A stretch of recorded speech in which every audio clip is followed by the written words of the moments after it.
आप देख रहे हैं खबरों, तबसरों और तज्जियात पर मबनी पाकिस्तान का सबसे मोतबर न्यूज शो दुनिया, कामरान खान के साथ। अस्सलाम वालेकुम, मैं हूं कामरान खान। मुल्क मरहलावार 8 फरवरी के आम इंतखाबात की तरफ बढ़ रहा है। रिटर्निंग ऑफिसर्स की जानिब से उम्मीदवारों के कागजात नामजदगी मंजूर या मुस्तरद किए जाने के फैसले अब मुख्तलिफ शहरों में कायम ट्राइब्यूनल्स में ज़ेर समाअत हैं, जहाँ से पाकिस्तान तहरीक इंसाफ के रहनुमाओं को, कारकुनों को, उनके उम्मीदवारों को धड़ाधड़ रिलीफ मिल रहा है और उनके मुस्तरद करदा कागजात नामजदगी मंजूर हो रहे हैं। गोया PTI के लिए इलेक्शन के कुछ दरवाजे खुल रहे हैं और इसके साथ PTI मुखालिफ सियासी जमातों में खलबली के आसार हैं। दूसरी जानिब ट्राइब्यूनल्स के हाई कोर्ट जजेस रिटर्निंग ऑफिसर्स की अहलियत और इलेक्शन कमीशन की जानिब से उनको दी गई तरबियत पर सवाल भी उठा रहे हैं। इलेक्शन कमीशन के आदाद शुमार के मुताबिक कौमी असम्बली और चारों सूबाई असम्बलीज के 3240 उम्मीदवारों के कागजात नामजदगी मुस्तरद किए गए, जिन पर हाई कोर्ट के 26 जज साहिबान पर मुश्तमिल इलेक्शन ट्राइब्यूनल्स ने अगले 7 रोज में समाअत करके फैसले करने के वो पाबंद हैं। साबिक chairman PTI barrister Gohar Khan के मुताबिक मजबूरी तौर पर पार्टी के 873 उम्मीदवारों के कागजात नामजदगी मुस्तरद किए गए थे।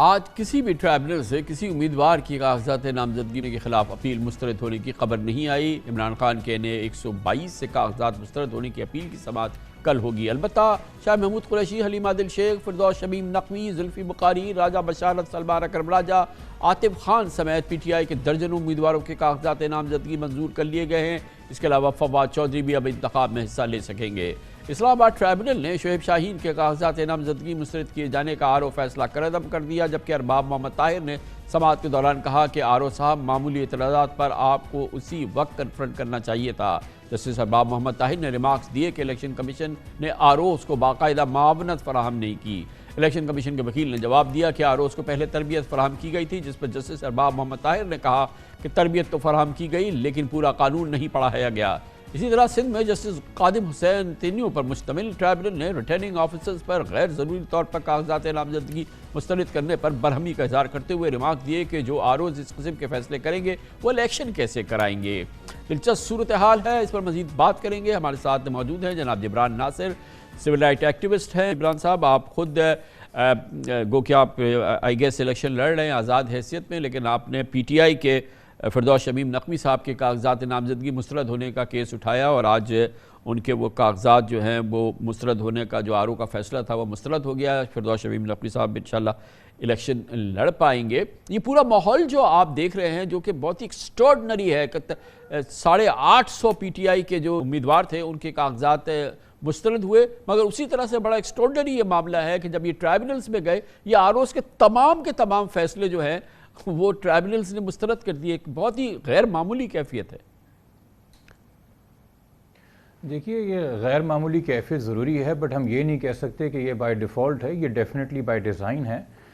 9 मई के दिलखराश जो वाक़यात हुए थे काबिल मज़म्मत, यकीनी तौर पे मुल्क के अंदर ऐसे हालात मामलात नहीं होने चाहिए, और अगर उसके अंदर रियासत को लगता है या इदारों को लगता है या अदालतों को लगता है कि किसी जमात की मखसूस लीडरशिप अगर शामिल भी थी तो आप ये नहीं कर सकते कि उसकी सज़ा उस जमात के हर एक अरकान को दी जाए कि जिसके ऊपर अगर कोई पर्चा नहीं भी है या अगर हमने पर्चा कर दिया मगर कोई सबूत नहीं मिला तो यकीनी तौर पे ये हमने ज़रूरी बनाना है कि उसको सियासत से हर लिहाज से हर तरीके से दूर रखा जाए। मगर हमें अनफॉर्चुनेटली होता यही नज़र आ रहा है कि जब ये बात हो रही है बिलखुसूस PTI की जानिब से कि फॉर्मर वफाकी काबीना हो या सूबाई काबीना हो या जो पार्टी के चीदा बानी मेम्बरान हैं, लीडरान हैं, जो सामने एक फ्रंट फेस होते हैं, आवाम से एक राब्ता कायम करते हैं, उनके नॉमिनेशन से रिजेक्ट किए जा रहे हैं। और यकीनी तौर पे जो एक ये मैलफाइडे थी ROs की जानिब से इन पेपर्स को रिजेक्ट करने में, वो एक्सपोज हुई है कि कमोबेश तमाम तर एतराज़ात जो ROs ने लगाए थे वो रद्द करके तमाम तर उम्मीदवार के नॉमिनेशन फॉर्म्स ऑलमोस्ट एक्सेप्ट कर लिए गए हैं। मगर अनफॉर्चुनेटली कल को वोटिंग करवाने के लिए और वोटिंग से पहले जो कैंपेन के दौरान कंडक्ट होता है, आपको जो मुख्तलिफ NOCs मिलती हैं, आपके अपोनेंट्स आपके खिलाफ कोई शिकायत करते हैं या आपको अपने किसी अपोनेंट से शिकायत होती है, और फिर जो इलेक्शन के फॉर्म्स निकलने हैं, पोलिंग के दिन जो अमला आना है, वोट कास्ट होना है, वोट की गिनती होनी है, उसकी फाइनलाइजेशन होनी है, ये तमाम के तमाम उसी RO ने करनी है जिस पे मेरे ख्याल में पाकिस्तान की एक जो 3 बड़ी जमातें हैं उनमें से एक बड़ी जमात ऑलरेडी अदम एतमाद का एक इजहार कर चुकी है, और वो गैर ज़रूरी अदम एतमाद का इजहार नहीं है, उनके पास ठोस वजूहात हैं। तो अगर किसी भी حلقے کی یہ خواہش تھی، کسی طبقے کی یہ خواہش تھی کہ اس ملک میں الیکشن ملتوی ہوں، تو اس کا بڑا اچھا طریقہ یہ ہے کہ الیکشن ہونے سے پہلے اس ایکسرسائز کو اتنا متنازع بنا دیا جائے کہ تمام پارٹیاں جو ہیں اس کے اوپر عدم اعتماد کا اظہار کر دیں، اور ہمیں اسی طرف کہانی انفارچونیٹلی جاتے ہوئے نظر آ رہی ہے، جبکہ ملک جو ہے متحمل نہیں ہو سکتا مگر اس کے مزید ساتھ ہی ڈیموکریٹک پروسیس کو ڈیلے کرنے پہلے کا۔ تو یہ آپ مجھے بتائیے کہ آپ کا تجربہ کیا کہہ رہا ہے کہ جو پیپرز ریجیکٹ ہوئے ہیں یہ ایک کوارڈینیٹڈ ایفرٹ تھی، یہ ایک آر او کا اپنا انفرادی فیصلہ بنیاد، چاہے اس کا وہ بعد میں اسٹرائک ڈاؤن کر دیا ٹرائبونل نے، لیکن یہ کیا اس کی کوئی مثال موجود ہے یا اس کی کوئی شواہد موجود ہے کہ یہ ایک کوارڈینیٹڈ ایفرٹ تھی اور یہ ایک منصوبے کے تحت سارے کاغذات مسترد کیے گئے؟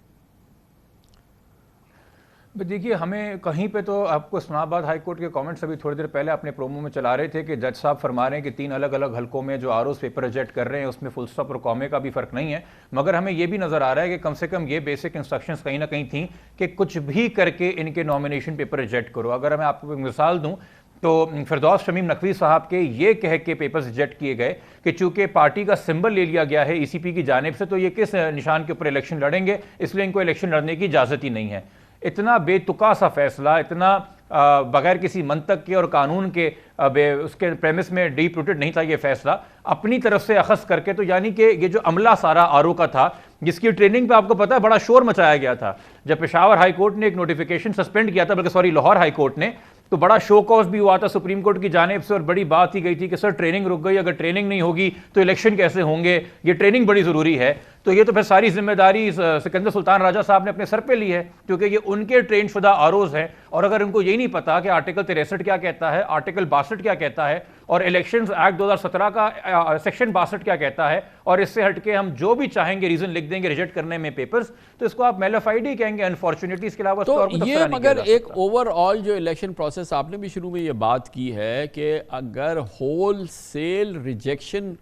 ہو گئی تمام کاغذات نامزدگی کی ایک پی ٹی آئی کے بڑے حلقے کی، اور پھر اس کو اسٹرائک ڈاؤن کیا ایپلیٹ ٹرائبونل نے اتنے بڑے انداز میں، تو یہ جو پوری فوج ہے کھڑی ہوئی ہے، معاف کیجیے گا جو لفظ میں استعمال کر رہا ہوں، جو آروز کی یہ جو تیار کی، جس کی تربیت کی ہے الیکشن کمیشن نے، یہ ان کی جو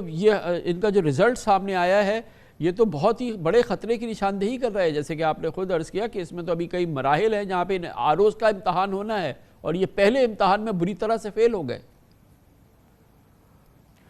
دیکھیے، میں نے آپ سے پہلے ہی کہا کہ اگر پاکستان کی 3 بڑی جماعتوں میں سے ایک بڑی جماعت اس طرح عدم اظہار کرے گی عدم اعتماد کا، اور بعد میں الیکشن کے جاتے ہوئے ان کو مسائل بھی پیش ہوں گے، اور اوپر سے دیکھیے سیکیورٹی کرائسس ملک میں اپنی جگہ ہے، ہم اس سے بھی منہ نہیں پھیر سکتے، وہ اپنی جگہ ایک تلخ حقیقت ہے، مگر سیکیورٹی کرائسس 2018 اور 13 اور 2008 میں خاص طور پہ بے نظیر بھٹو صاحبہ کی شہادت کے بعد اس وقت جس ملک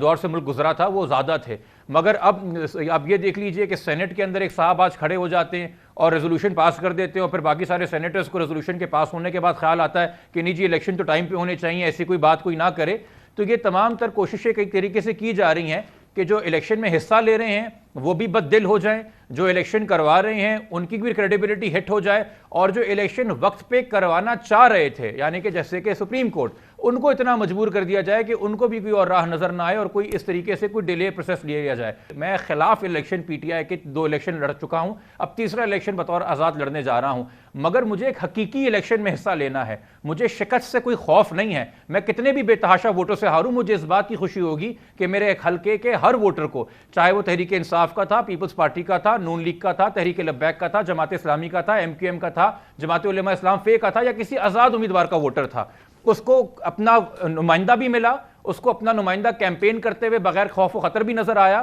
اور وہ ان کے لیے جا کے نہ صرف ووٹ ڈال سکا مگر اس دن وہ ووٹ گنا بھی گیا۔ یہ جمہوریت کا کہتے ہیں ضمانت ہے، حقیقی الیکشن آئین کا وعدہ بھی ہے، جمہوریت کی ضمانت بھی ہے، اور اس عوام کی 24 کروڑ عوام کی امانت بھی ہے۔